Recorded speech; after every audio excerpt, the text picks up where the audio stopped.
Estamos iniciando o Nomes do Nordeste, um programa realizado pelo Centro Cultural Banco do Nordeste com o objetivo de registrar e divulgar a história e o pensamento dos principais nomes ligados à cultura da região. A cada programa, um artista nordestino nos apresenta fatos de sua vida e de sua trajetória artística, nos colocando a par de suas ideias e de sua visão de mundo. O nosso convidado deste programa é um nordestino nascido em Irará, na Bahia. Um cantor, compositor, instrumentista, mas antes de tudo um pensador. Um artista nada convencional que tomou as rédeas do destino em suas próprias mãos e mostrou para o Brasil e para o mundo a força e o talento do homem nordestino. E é principalmente sobre o homem nordestino que Tom Zé fala neste programa. De um modo simples e direto, o baiano tropicalista, cidadão do mundo, discorre sobre a nossa herança cultural e o processo histórico de construção da nossa identidade. E fiquem agora com os melhores momentos dessa fala imperdível. Para começar, eu proponho uma ideia. Por que é que o Brasil faz tanta coisa interessante? Eu não sei se vocês podem calcular.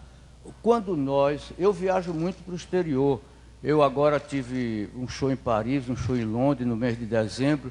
No mês de outubro tive, parece que um show em Portugal. Agora no começo do ano, em abril, tem um show em Paris. Eu viajo muito porque foi fora do Brasil que começou a descobrir Tom Zé. Depois o Brasil aceitou, entende? David Barney me inventou, aquele rapaz do Talking Heads, e aí aconteceu isso. Bom, isso cria a possibilidade de eu saber o que é que as pessoas pensam do Brasil. Não estou falando sobre economia, sobre nada, mas sobre música, sobre o que acontece no Recife, no Ceará, em Salvador. Cada vez que eu chego na Europa, a pessoa... 1975. Você conhece o Chico Sainz? Eu conheço, para poder não dizer que não conhecia. Mas eles já conheciam antes de mim. E assim é sempre que a gente vai lá, eles sabem o nome da Cascabulho, da não sei o quê, aqui na Paraíba, um pouco acima, tem uma, a Cabroeira. Essas coisas todas os caras sabem. É o caso de perguntar, que diabo, por que que eles sabem? E ali no Rio de Janeiro nem se sabe disso. Bom, por que é que os estados do sul do Brasil não produzem? É claro, lá no Rio Grande do Sul tem escritores maravilhosos, como esse que escreve aí, como Dionélio Machado, que o Partido Comunista botou de lado, que é um escritor encantador. Bom, mas não interessa. Eu sei que é interessante o fato de que aqui no Nordeste, tanto em teatro, em ator, em diretor, como em escrever para teatro, como em música, que é a minha área, que eu aí sei um pouco mais, tem uma explosão, uma possibilidade de coisas inesperadas, uma possibilidade daquilo que se chama informação, que é grau de relações do primeiro, malha de relações do primeiro grau, protótipos, arquétipos, tem uma possibilidade disso. E vocês pensam que isso é porque Deus gosta de vocês mais do que dos outros? Não. Tem uma coisa, uma armadilha que foi feita na história. Vocês sabem que a Europa, no princípio da Idade Média, foram destruídas as grandes civilizações, a civilização romana, que era, enfim, quem dominava tudo, né? Roma dominava tudo, Roma era a capital do mundo, era como os Estados Unidos é hoje. E isso foi destruído e a Europa estava sendo civilizada pelos bárbaros cristãos que a gente estudou no ginásio, godos, visigodos, hunos, bretões, normandos. E aí a Península Ibérica, como é um lado mais aberto à possibilidade, foi invadida pelos árabes.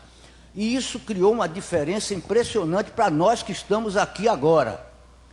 Esse negócio dos árabes ter invadido a Península Ibérica no século VII começou a criar uma armadilha para nós que estamos aqui agora, para vocês, alunos de ginásio, colégio, seja lá de que for, que estão me ouvindo agora. Eu estou falando com o umbigo de vocês, não estou contando história da carochinha. Estou falando de um negócio que está aqui, que está na minha cabeça, que foi o que me fez fazer o que eu fiz. Então, no século VII, agora onde vem a diferença?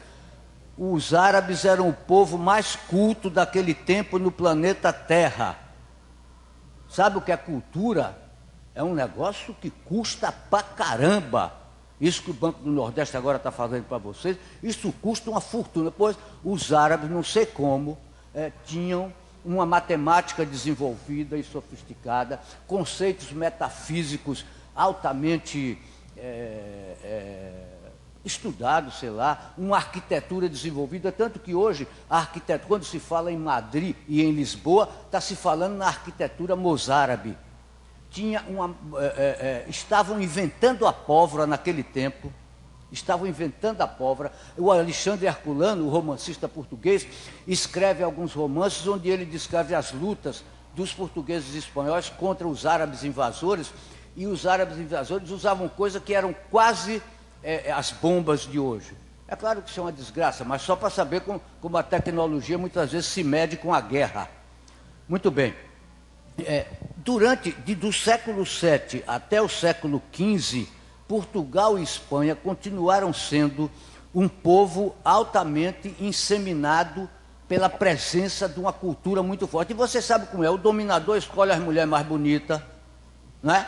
O dono escolhe as mulheres mais bonitas para poder fazer os filhos mais bonitos, para poder... A teoria de Darwin aí ganha grande impulso. Alguns autores chamaram minha atenção para isso.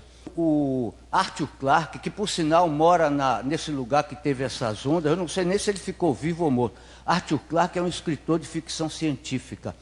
Eu tinha interesse nisso porque é uma coisa que o raio da gente gosta, né? Eu lia muito isso como alegria, como diversão.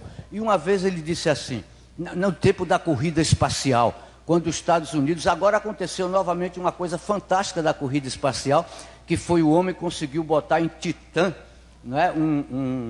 Eu via falar muito em Titã, porque tinha uma atmosfera semelhante, de alguma maneira semelhante à da Terra. E então eles conseguiram botar em Titã, fazer pousar lá agora uma nave e tal. Vocês viram naturalmente isso pelo jornal.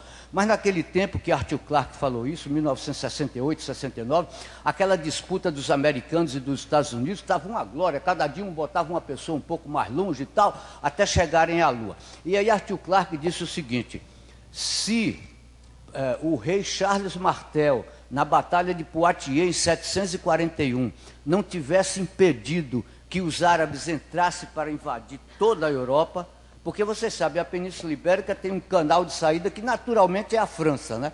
E Charles Martel, que era o rei da França naquele tempo, conseguiu derrotar os árabes. Então o Arthur Clarke diz assim: se o Charles Martel não tivesse barrado a invasão árabe e a Europa tivesse toda sido, na Idade Média, civilizada por um povo culto como o povo árabe, nós agora, isso ele falando em 68, estaríamos tentando chegar às estrelas e não ao satélite. Entendem qual é a diferença disso do ponto de vista do que era possível o ser humano ter desenvolvido de inteligência, de tecnologia, de tudo mais, etc. Acontece que, para nós, aí é que vem a diferença do que acontece. Para nós, Charles Martel não impediu, e os árabes ficaram lá cultivando e inseminando de cultura, de curiosidade, de paixão pela ciência, os nossos avós portugueses e espanhóis. Agora, outra coisa que traz isso para a gente, que dá a gente a responsabilidade, porque não é só a frescura da gente ter tido esse benefício da história, é a responsabilidade que nós temos. Muita gente aqui pode não se sentir com responsabilidade de alimentar as gerações que vão chegando, de alimentar com interesse, curiosidade, isso que chama informação, sem a qual a morte sem informação, dizem que é pior do que a morte sem comida. A morte pela falta de informação.